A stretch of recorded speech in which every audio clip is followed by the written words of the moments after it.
Board Games Insider, a proud member of the Dice Tower Network, and major irritant of Tom Vassell.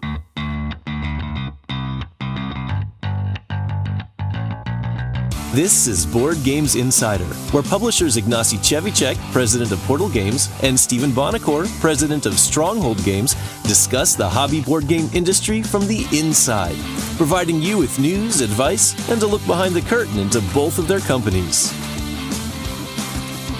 Ladies and gentlemen, here are Ignacy and Stephen. Hello, Ignacy, Portal Games. And Stephen Bonacore from Stronghold Games and Indie Game Studios. Ignacy, we're on episode 104. Wow, amazing. We're recording this on April 30th, 2019, just to put it in perspective.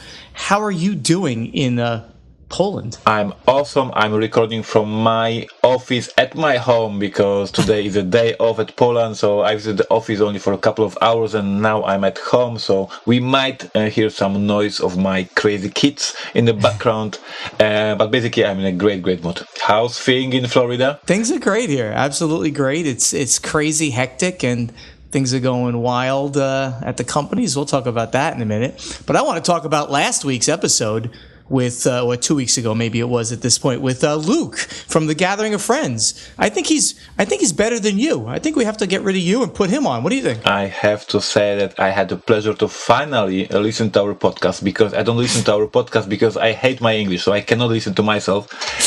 So finally I had a chance to listen to our podcast. It's awesome. I strongly recommend our podcast. It's great. I had a great time with it. So we need to bring Luke often. Yes, I liked his impersonation of you. This is Ignacy Portal Games. I loved it. I told him, I said, you got to try to do it. He goes, yeah, okay, let me try. He was so nervous about doing it. And I'm like, don't worry. We're just going to be two friends chatting here. It's not going to be a big deal, but he did great, I thought. And It was good. It was good getting his perspective on how he works with you and how he's shaping the company to do bigger and better things in the United States and North America in general. So that was great. Absolutely. Tell me about Portal Games. So what is going on behind the curtain at Portal Games? No, this weekend we came back from Pyrkon. Pyrkon is the biggest convention in Poland, sci-fi and games and cosplay and everything, dedicated to our geekness. So we had 50,000 attendees. No way. So this is really the biggest convention in Poland and one of the biggest, I assume, in Europe. Wow. Most of that, of course, cosplay and science fiction and Game of Thrones and video games, and among that, of course, board gamers. I was happy to once again get another award for Detective. So we got 2 Game of the Year awards for Detective, one for the best game designed by the Polish designer and one for the most thematic Game of the Year. So once again, this series of awards for Detective are very nice, and we are very proud. I, of course, went crazy and started buying stuff because I'm a geek and geek at the convention is crazy. So I bought 16 books and I was in a rage. Buying this stuff, and then I came back home and I checked my library and it turned out that I bought 3 books that I already had. So congratulations, Ignacy, to being crazy. But yes, at the convention there's always some promotions and new stuff and you just got crazy. I bought 1 game and guess what? Yeah. Polish edition of Flamme Rouge. Oh, very nice. That's great. Yeah. I love the game. I played your version, the English version. I played a couple of months ago, and since it was announced that it is coming in Polish, so I was waiting, of course, for Polish edition to be loyal to Polish the publisher, and it is released. It was released at Pyrkon, so I bought my copy, and I'm going to play in this upcoming weekend. So I strongly recommend Flamme Rouge because I already played the English version. Great game. Just so much fun. And the Portal Games released at Pyrkon Polish edition of Raycall. This is a great game from Uwe Rosenberg, of course, about the carrots and all that jazz. And we had the release of Polish edition of Mystery Tales, which is the expansion for Robinson Crusoe. So big time for me, lots of autographs, lots of signed copies, lots of selfies with fans. Great time for me. And one last thing that I did at Pyrkon, I did an event, and I think we need to do such an event at one of the English conventions because it went absolutely amazing. I did did a board game quiz. I invited publishers as a one team. We had 4 publishers. I invited reviewers as a second team, 4 reviewers. I came up with the questions, and then there was a quiz. Publishers versus reviewers. Great time, lots of, as you can imagine, fun times and laughs, and great content. We did, of course, in Polish only, so only for Polish viewers, because we recorded that and we'll publish it on our YouTube in Polish. But one day at Genco or Dice Tower Con or somewhere else, we need to do such an event. The reviewers versus publishers, a very fun board game quiz. Nice. So that was intense. That sounds like a lot of fun. And this was something organized by the convention? I asked them to give me a room. And then I came up with the questions. I invited publishers, I invited reviewers. I didn't come up with the awards, but the fun was the award, right? So there was no awards, it was just the fun, and the whole room of audience clapping, cheering. A great event for everybody involved. That's awesome. That is perfect. And besides Percon Portal Games vlog, 100 episodes. So we are going very close to Board Game Insider. That's great. So I'm very happy. We published the 100 episodes this week, so I'm very proud. As for street dates, I don't know the street date, but I know the product was already released, so the street date doesn't matter. Like, the product is released, the product is Mystery Tales, expansion for Robinson Crusoe. Months of hard work of me and my development team, but it's finally released, so I strongly recommend all the fans of Robinson Crusoe. Now you can either die or you can go insane, because this expansion brings sanity rules, and you can actually lose your character because of sanity. So this is fun time. And on our website, I remind everybody who listens in America, we have a new website, portalgamesus.com. We have pre-order for the new expansion for 51st State, our evergreen for many years. The expansion is called Allies, and it is on pre-order right now. And that's pretty much it. Was going on at the Portal Games offices. We are preparing for UK Game Expo. I assume you are preparing to UK Game Expo as well. So that is what's happening. It is a shorter trip for me. Yeah. It is a big trip for you. So I assume you have much more preparation than I do. It's going to be a crazy end of May, that's for sure.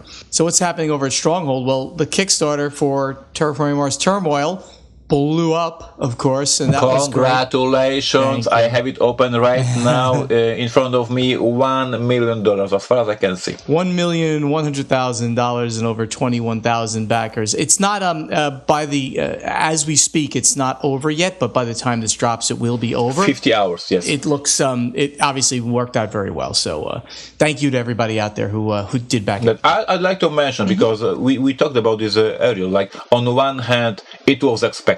On one hand, Terraforming Mars is a big thing, but it is one thing to be expected and one thing to deliver. And this Kickstarter delivered a great campaign, a great success. So congratulations once again. Thank you to the team at Indie Game Studios for putting it together. Because without them, there's no way that we could do this. So good campaign. Coming up soon after that, we'll have a Gizia, the Shifting Sands edition, and that's going to be May 22nd is when that will start. So look for that. The Store Splash. We're going to have a month-long Store Splash for the Wolfgang Warsch game Subtext. This is his drawing game, writing game, where drawing well is not... I saw pictures from Gathering of Friends. People were playing and saying a lot of good things about this. Yeah, all the Board Game Geek people absolutely loved it. Steph Hodge was playing it like crazy. She used all of the paper that came in the game. She liked it so much. So it worked out very well. So, for those people out there who realize the significance of Wolfgang Warsch and Ganz schön clever and Twice as Clever and Bricks, the guys and the Mind, he's so on fire. Check out at your local game store across the U.S. his new game called Subtext, which is just now out. Pre-orders and street dates. Subtext, I just mentioned, is out. Astro Drive, fast, short racing game in space. Second Chance by Uwe Rosenberg, which is a flip and write versus a roll and write. You flip cards to draw things on paper. Those are already released. And then we have the pre-orders that are still out there right now. Actually, Twice as Clever, which is doppelt so clever in Europe, is now out by the time that you guys hear this as well. And then coming soon is Bricks, as I mentioned, by Wolfgang Warsch. That's on pre-order. Street dates on June 12th. And then the longer term games out there, we announced recently Valparaiso Eurogame in cooperation with a new partner out in Europe, DLP Games. That'll be coming out in July. And we've also in the past mentioned Dizzle, another roll and write game. We're probably going to delay that one till August. The printing's a little bit delayed. It'll be there for Gen Con. And Encore, which is called Nockmal in Germany. All these great roll and write games coming out. We're really proud to be doing these games with Schmidt-Spiele out in Germany. Great partner out there. And of course, we are preparing for cons like crazy. I'll run through all of the cons we'll be attending because there's so many coming up. This is the absolute craziest portion of the year. For cons, the early portion of the season. It will last till November, sir. Yeah, it'll last until November. But they come in rapid succession at this point of year. They're a little bit smaller, but then all of a sudden, the big ones start happening, with Gen Con and, of course, with Essen and PAX Unplugged at the end of the year. So let's go right to the event deck. The event deck. Here's the latest news from the board game industry. All right, so in the event deck, we have something interesting about IDW games. Boring business stuff maybe for Ignacy, but they may be up for sale now. IDW is a very large company. They're a media company, but they have a game portion of the company as well.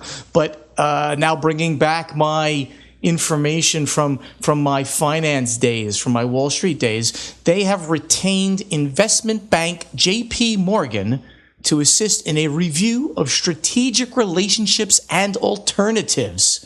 They announced this at the end of March. It's fairly amazing. Now, putting that Wall Street hat on my financial background, JP Morgan is the biggest of the big, one of the biggest of the big investment banks out there. And for a company to engage them versus a smaller investment bank is fairly significant. So that means that they're really absolutely taking this as a serious thing and looking to sell the company. Investment banks either bring companies forward and take them public, or they're going to look for a buyer to completely buy the company. I found this interesting. Now, IDW is a many things. It's a media company as well as have a gaming portion of the company. And they've been losing money over the last several quarters. We've reported that a few times. So I found this whole thing a very interesting proposition. Nasi, have any comments on this kind of? No. I'm waiting for more news about who might buy them and how it might change their catalog, if so, because IDW was precise part of the IDW brand. They were presenting and publishing games based on the IPs IDW has already in the catalog. So a new owner is for me very, very, very strange and very interesting. So if there is a new owner, new possible buyer, that'll be very interesting how it changed the whole company, because right now it was a precise right arm of IDW. They lost the publishing arm lost 1.5 million in their fiscal first quarter. The total media group lost a much larger amount of money, around $36 million lost in the last fiscal year. So they were not posting very good profitability at all, as you can see. So it'll be interesting to see how this ends up falling out. Okay. And in interesting... Yes, from the big, serious JP Morgan news, we go to the rant about the Chinese government. This is a tweet. It's always weird, right? Things that they're doing. So tell us about this. The Chinese government censored the entire run of Call of Cthulhu? Why did they do this? Yeah, so there was a Kickstarter campaign for the Thousands Files source book for the Call of Cthulhu. The Kickstarter was successful, and the publisher, the small publisher, went to print the books in China, because printing in China is always a good idea. Except it was not a good idea this time, because this expansion discussed a little bit of illegal operations in China and drugs, Call of Cthulhu, dark themes, dark topics, and the Chinese government censors decided that this is a problematic topic. The source book talks about Chinese in not a good way, and decided to burn the entire print run. Wow. This is of course we are making a laugh, but it is not funny at all. No. The publisher published the video talking about the problem. Of course, they will print it once again, not in China, but of course they lost money. The manufacturer, of course, is not interested in reprinting because he is not allowed to do that. In a very crazy situation, the publisher in the announcement says that it is the first time ever a Chinese government influence printing materials that were from the very beginning for the export. Like it was not for the Chinese market. It was printed in China and moved to the America. And always Chinese don't care what people print and ship away from China. But apparently this source book was very dark and thematic, I guess. I gotta now read what the heck they wrote about the Chinese government in this, because this makes it sound very interesting to me. Yep. So sad news. I hope everything will be fine, and I hope that this publisher will get his money back somehow in a second Kickstarter. Yep. Maybe people will help him. But for sure, his video was recorded right after his phone call with China, and you can clearly see him like being in a shock. Like he just heard that his whole print run just got burned. This is not the news that you want to hear from the phone, right? No, it's not exactly what you want to hear. Could be devastating for a small publisher. Yeah. So what about this burglary of $100,000 in Magic the Gathering cards from a board game cafe? I mean, why did a board game cafe even have $100,000 in cards? What happened with this? Yeah, this is something that I don't entirely understand. How it is even possible that the Magic the Gathering cards might be so much expensive and had so much value. Sometimes we cover the news that some old card or some old set was sold on auction. This time we say that somebody didn't want to pay on auction. He just stole the whole set. But yes, there was a store. They had a big collection of Magic the Gathering cards, and there was a burglary, and all the cards got missing. There is a whole news, not very nice. One of the customers, because as you can read in the news, I watched the whole news. They clearly say it was one of the customers, because the burglar knew exactly where the cards were hidden. The whole store and protection, etc. He went through the roof apparently. Into like a skylight, a sky window on top of the building, and then he went right there and he got like 35,000 cards, something like that. It sounds like the numbers don't really make sense to me. That would mean each card is worth like almost $3 a card, which that's a lot. So I mean, maybe it was, but in any case, 35,000 cards is certainly a lot of cards. It's kind of crappy to hear about that. What country was that in, by the way? America. This is in America, really? Yeah, this is America. Yeah, I watched the whole news. I didn't see where it was done, but that's very, very interesting. It looks like the West, someplace on toward the West Coast. Very, very interesting. Yeah, we got all these bad news items here going on, huh? Terrible. The next one is a good one. Good. The Tabletop Network provides conference scholarships for underrepresented game designers. This is a really, really good one, and Let me make a couple of statements here, if you don't mind. So Jeff Engelstein, very good friend of mine, friend of the show, and great game designer. We've done several games with Jeff. He is very pro getting underrepresented game designers involved in the industry. We want more diversity in the industry. We want to bring more people into the industry. So he's setting up a scholarship fund.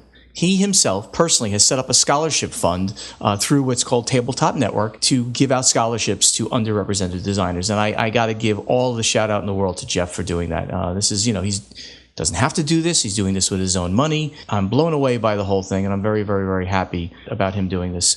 The Tabletop Game Design Conference was held at BGG-Con in Dallas, and they announced this new scholarship. So I'm very excited about it. Applications are due by June 30th, and the winner is going to be announced. Winners are going to be announced in August, and you can apply, now to get a scholarship. So very, very cool. One more news. One more only. Okay.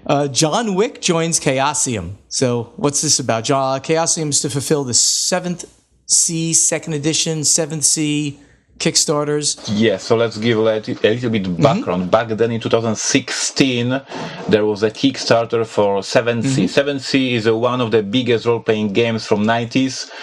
super popular, released by AIG back then, a huge thing back then. And in 2016, John Wick, leading developer of the 7th Sea, ran a Kickstarter for second edition, and it went insanely good. He got, let me check, $1,300,000 for role-playing game. Like, it was insane. It was a huge. He had 11,000 backers. A huge thing. The problem that I see, like, I don't have a precise data, but the problem I see in this Kickstarter is that the campaign was so huge that everybody was surprised, including John Wick. So the next stretch goals were just insane. He just promised another book and another book, and he said, okay, if we reach this level, I write another book. If we reach this level, I will write another book. And the whole Kickstarter for this project had a dozen of additional books. And now, a few years later, we see John joining Chaosium, and Chaosium is saying that they will fulfill the rest of the books and of the Kickstarter, because, in my personal opinion, like, I don't have precise data, but my personal opinion, this Kickstarter was too big for John himself, too big for fulfilling all these books that were promised. So I'm very happy to see this super talented, I'm a huge fan of him personally, super talented guy joining Chaosium, and a big company like Chaosium trying to solve all these problems and fulfill the books and help him write all these books. So the good news for all the fans of 7th Sea, I think a good news for John Wick. Like, basically everybody should be happy, and I'm the first one to be super happy with that. That is great. That is great news that somebody comes to help out on the fulfillment of the Kickstarter, and fans get what they need. Yes, and John maybe now will be able to focus on the writing, and not being, stressed about the business operation and fulfilling the stuff. And he can now sit at the desk, write amazing games, and Chaosium will do the work. That's my feeling. That's good. That's really good for him. All right, I think we are about ready to go down to the strategy and tactics. Strategy and tactics. Some advice for you from Board Games Insider. All right, we got a bunch of questions here from our guild on Board Game Geek, and that's, of course, where you have to ask the questions that we're going to do. Joel Wolski, JW Ski, he asks, this is more of a personal question than an industry question. I tend to be very proud of my Polish heritage, he says, even though I'm 3 generations removed from the old country. I have found that this leads me to be drawn to Polish-themed games, especially Polish history. Ignacy, are there any Polish history-themed games that you particularly like? Any worth hunting down here in the States? Why don't you answer that one? I do have an answer for this question, and the game I'd like to recommend to every single listener is God's Playground by Martin Wallace, our great friend. Is a game published by Three Frog Games, and this is game inspired or based on a book by Norman Davies, the title God's Playground, and this is amazing strategy game for 3 players that tells a story of a Polish history and a very difficult time when Poland, because of the problems inside the country, lost independence, and we were removed from the map of the Europe for a couple of years. Right. So this is a very interesting period of the history of my country. The book, I recommend to read the book. The book is fascinating to show the whole thing as it was growing, and then we lost independence.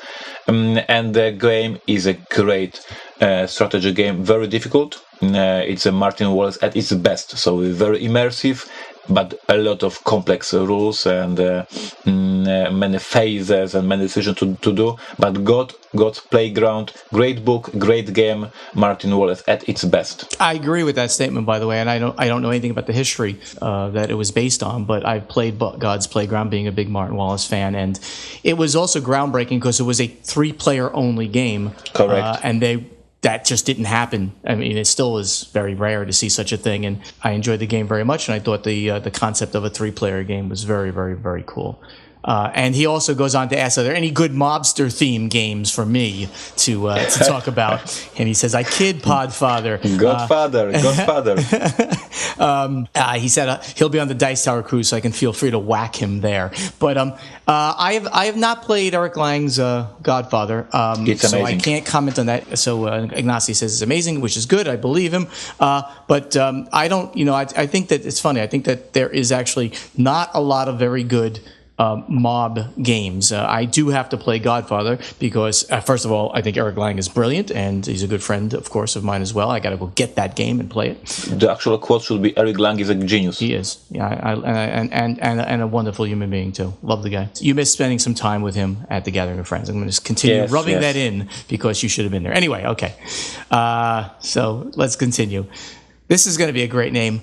Chanjak, who's Chanjak on Board Game Geek. I just caught Jamie Stegmaier's shout out to Terraforming Mars passing Scythe on the Board Game Geek ratings. It seemed extremely gracious and just downright cool. Wanted to see if you could comment on the closeness of your relationships with your competitors. Are these relationships different when it comes to smaller, medium-sized publishers such as Stonemaier versus large publishers such as Asmodee? Well, yeah, it's funny when Jamie put that out, I was humbled. I mean, certainly he didn't have to make any kind of public statement about that. But yeah, Jamie is very public with his videos and his writings, and he's such a gracious and lovely man. In person, if you ever meet him, he's like the shyest guy in the world. He is so shy. So he's completely different in person as you kind of see him with his engaging videos that he has. But thank you to Jamie for being so gracious with that. And in general terms, we are all friendly competitors. I've said that 1,000 times. Ignacy and I are competitors, and we are great friends. Eric Lang and I are competitors. He's Simon, and we are great friends. We're all really good friends. There are certain people, of course, that you're more drawn to than others. That's just human nature. And maybe as far as, are you closer with the smaller, medium-sized ones than the larger ones? Well, the larger ones have so many people in it, so getting relationships with people in those companies are harder. But I consider, I've mentioned it many times, Chris Peterson, the former CEO of Asmodee North America, a very good friend of mine. So, we just enjoy each other's companies because we're all doing the same thing, and that is creating fun for gamers worldwide. Ignacy, any other comments on that? Yeah, I just want to, the perfect example is what happened this weekend.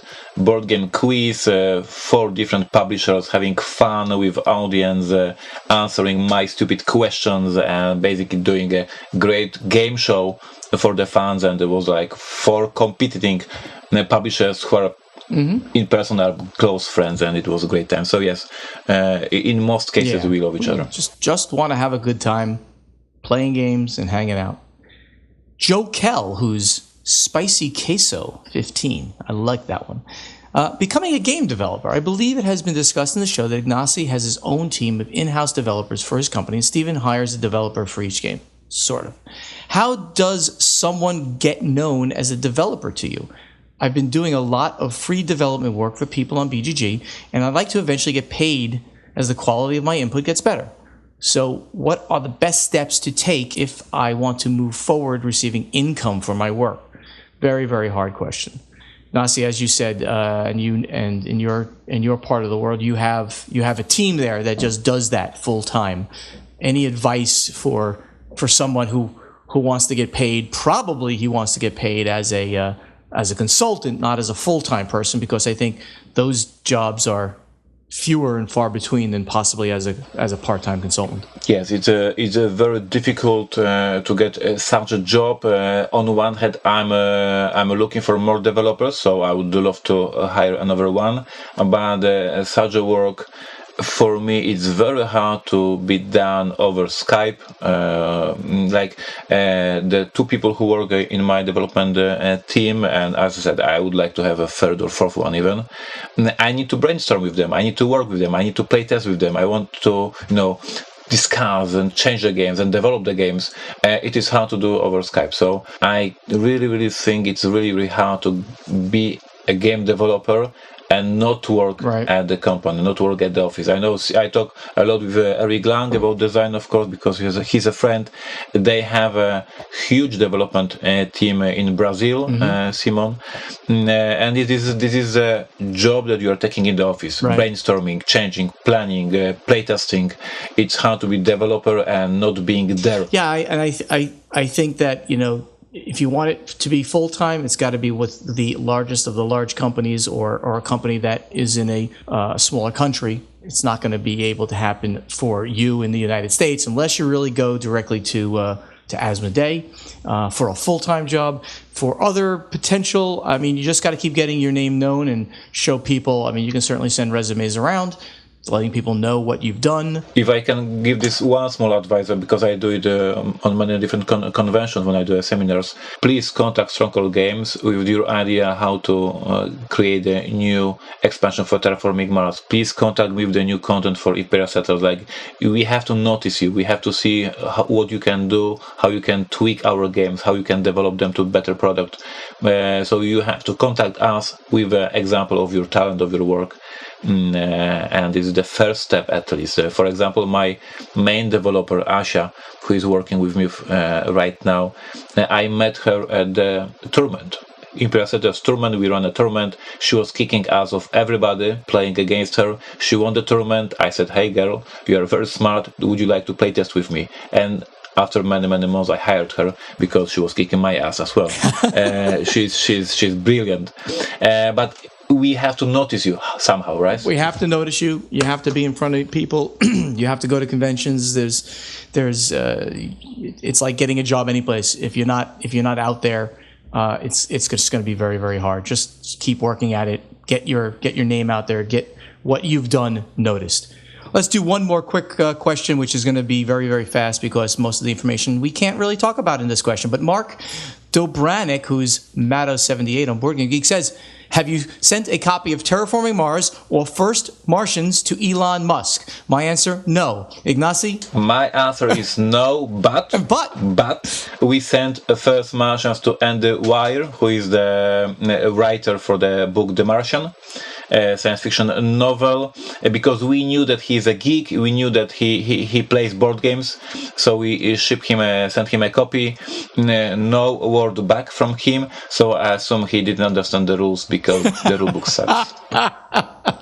You know what? I'm writing down a note right now based on this question. Elon Musk gets a copy of Terraforming Mars. I'm sending it to wherever I can probably figure out where his office is. Somebody in his office will look at it, open it, and then think it's crazy. But I'm sending a copy there. Maybe he'll look at it, and then maybe he'll say something about it to his 2 million followers. It could not hurt. Correct. All right. The second part of that question, very quickly, is what's the smallest and biggest print run of a new game you plan to publish? How do you decide? Same question for a reprint. And then the short answer to this is that we don't talk about sizes of print runs. It's sort of internal matter to the companies. At least I certainly don't. Ignacy can answer it. I will tell you that for a game like Terraforming Mars, the number is in the tens of thousands for every time we print just do another print run, and we don't do it once a year. It's astonishing. But for new games that don't have buzz, those print run sizes are actually getting smaller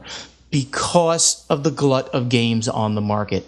We've talked about this. There is sort of a problem in the market right now. Too many games are being printed, and I'm a little worried about certain things in the market on survivability of certain publishers and things like that because of this. Not us, not Portal Games, but it's becoming very hard to get games known and seen. So new games that don't have a built-in buzz, print run sizes are coming down, and everyone seems to be saying that the evergreens, you just keep printing them time and time again, once, twice a year, depending on how big of a game it is. Ignacy? Yes, I agree with everything you said. It's time to be very safe and be careful with your print runs these days. And I'm in a constant discussion with Luke for the print runs for America, with a constant talk with my Marcin, who is working in the sales for Europe. and we are trying to balance things.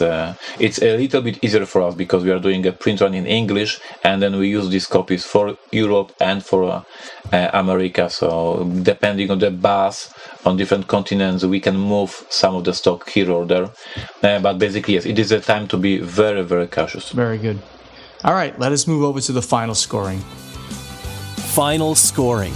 Let's find out what's happening at Portal Games and Stronghold Games. As always, guys, thank you so much for listening to us. Make sure you post the questions on our guild on Board Game Geek. You know how to find it, I'm sure.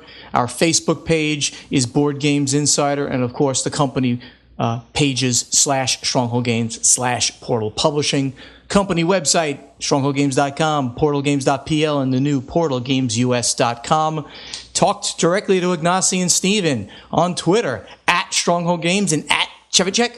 We actually answer those. We don't post everything, maybe, but we answer all the stuff that comes directly from us. So you can talk directly to us. And on Instagram as well, @Chevicek and @Stronghold Games. Upcoming conventions. Ignacy, we keep talking about UKGE. Are you going to be at anything else but UKGE upcoming? No, I just came from PerCon, and my next convention is UK Game Expo, and then my next convention will be GenCon. So this year, as I mentioned, a smaller number of trips, but when I'm coming to convention, it's going to be awesome. So get excited. I'm coming.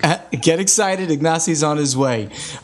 For me, it's crazy. I'm going to be going to Geekway to the West in only a few weeks. So everybody in St. Louis, St. Charles area, I am dying to see you all. And that's where I get to see Jamie Stegmaier. We just talked about him. I see him every year there. That's his hometown convention. And can you believe that I never met him in person? Well, that's the funny thing. Until I started going to Geekway. That's insane. Until I started going to Geekway, I never met him. He doesn't go to, he goes, I think, to like Gen Con, but he stays in a room and takes meetings. That's, he's very shy, like I said, but he's such a lovely guy. I think did I tell you the story? When I first met him, I'm like, Jamie, Stephen Bonner, big fan, love. He goes, oh, me too, big fan. I hugged him. He goes, oh, you're a hugger.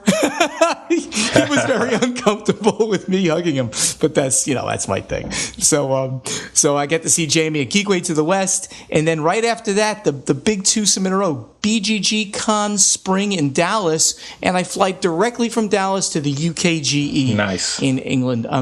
That's very, very scary trip for me, I think. So it's going to be a wild time. And then after that, Origins, and then after that, Dice Tower Con. So it's just a big convention season here. So it's going to be crazy. Please, everybody out there, share this podcast with your friends. Make sure they know about Board Games Insider. We really are excited to do this, and we want other people to find out about it as well. Anything else you want to talk about, Ignacy? I have a secret. Secret! I told you guys, listen to the end. Secrets come here. What's happening? If I'm not wrong, next Monday, we as a Portal Games will start a new weekly show on our Portal Games YouTube channel to celebrate 100 episodes of our vlog. So since next week, hopefully, two shows on our YouTube channel. So if you're using YouTube, just check it out. Go to Portal Games YouTube, and a new thing is going to happen. Wow! And what date is that? Is that May 6th? It will be on Monday. New show. It will be 6th of May. I hope I'm okay, and I hope we'll deliver. Excellent. That's great. Great news to hear. A little extra secret stuff for the fans. All right, everybody. Thank you again for listening to us. We'll see you again in a week or two. Bye-bye. Bye-bye. So hi, I'm Stephen Conway. And I'm Doug Richardson. And we are the hosts of The Spiel, and we wanted to extend our hearty congratulations to Ignacy and Stephen for reaching the big milestone, episode 100. Unlike some others, we knew you'd make triple digits all along. Easy. We had no doubt. We had faith in you. Keep on, and as we say here, spiel on. If you want to find out more information about what we do, visit thespiel.net. Thank you for listening to Board Games Insider with Ignacy Chevicek and Stephen Bonacore. Board Games Insider has been made possible by you, our listeners and hobby board game enthusiasts. Ignacy and Stephen thank you greatly for your support of their companies and the hobby board game industry. Follow both Portal Games and Stronghold Games on Twitter, like both companies on Facebook, and sign up for their newsletters on portalgames.pl and strongholdgames.com. Please join us next time on Board Games Insider. You're listening to the Dice Tower Network, the home of smart people, insightful board gaming commentary, and Ignacy Cevicek. Find out more at dicetowernetwork.com. Network.